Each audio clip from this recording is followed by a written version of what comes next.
both of a receiving set and a broadcasting station for the vibrations of thought, a fact which explains the importance of moving with definiteness of purpose instead of drifting, since the brain may be so thoroughly charged with the nature of one's purpose that it will begin to attract the physical or material equivalents of that purpose.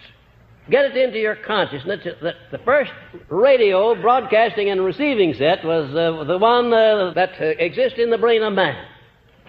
And not only does it exist in the brain of man, but it exists in a great many animals.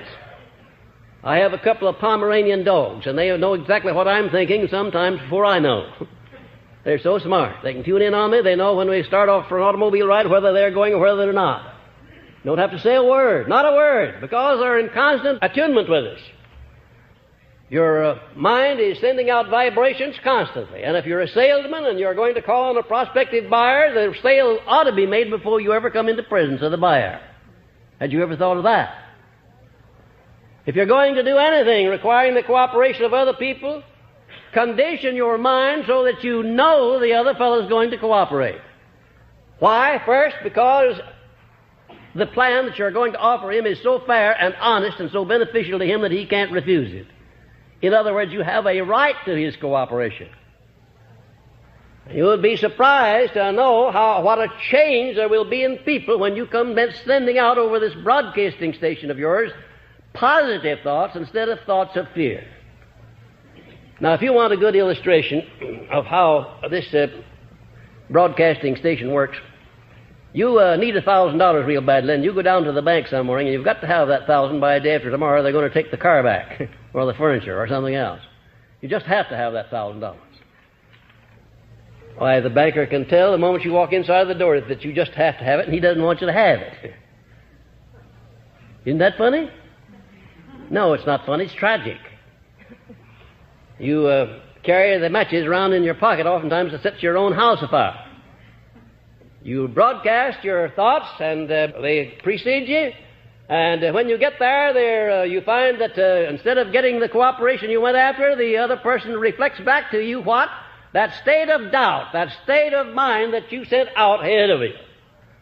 I used to teach salesmanship. I made my living that way for a long time while I was doing the research on this philosophy. And I have taught over 30,000 salesmen, many of them now life members of the coveted $1 Million Roundtable in the life insurance field.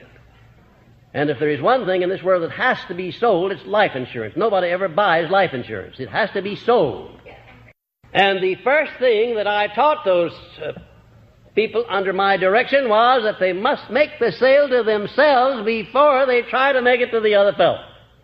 And if they don't do that, they're not going to make a sale. Somebody might buy something from them, but they'll never make a sale unless they first make it to themselves. Every brain, a broadcasting station, and a receiving set.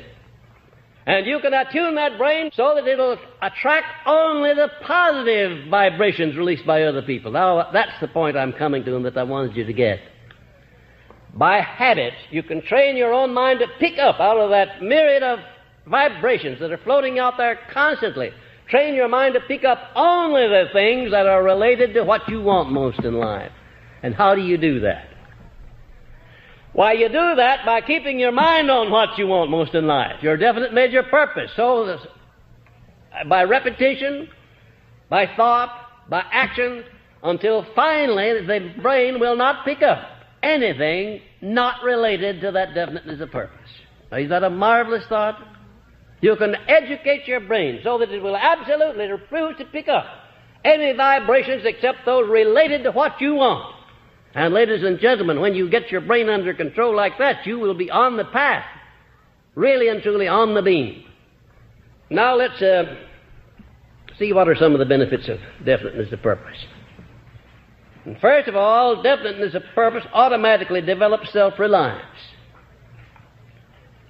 Personal initiative, imagination, enthusiasm, self-discipline, and concentration of effort. All of these being prerequisites for success of vital importance. Now, that's quite an array of things that you really developed. You develop through definiteness of purpose. That is to say, knowing what you want, having a plan for getting it, having your mind occupied mostly with the carrying out of that plan. And if you happen to adopt a plan, and unless you're an unusual person, you're almost sure to adopt some plans that are not going to work so well. When you find out that your plan is not right, immediately discard it and get another one. And keep on until you find one that will work. And in the process of doing this, just remember one thing, that maybe somewhere along the line that infinite intelligence, being gifted with a great deal of wisdom, might have a plan for you better than the one you had yourself.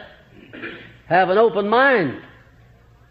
If you adopt a plan to carry out your major purpose or a minor purpose and it doesn't work well, dismiss that plan and ask for guidance from infinite intelligence. You may get that guidance, and what can you do to be sure that you will get it? Why, you can believe that you'll get it. You can believe that you'll get it, and it's not going to hurt if you say out loud, orally, that you believe it.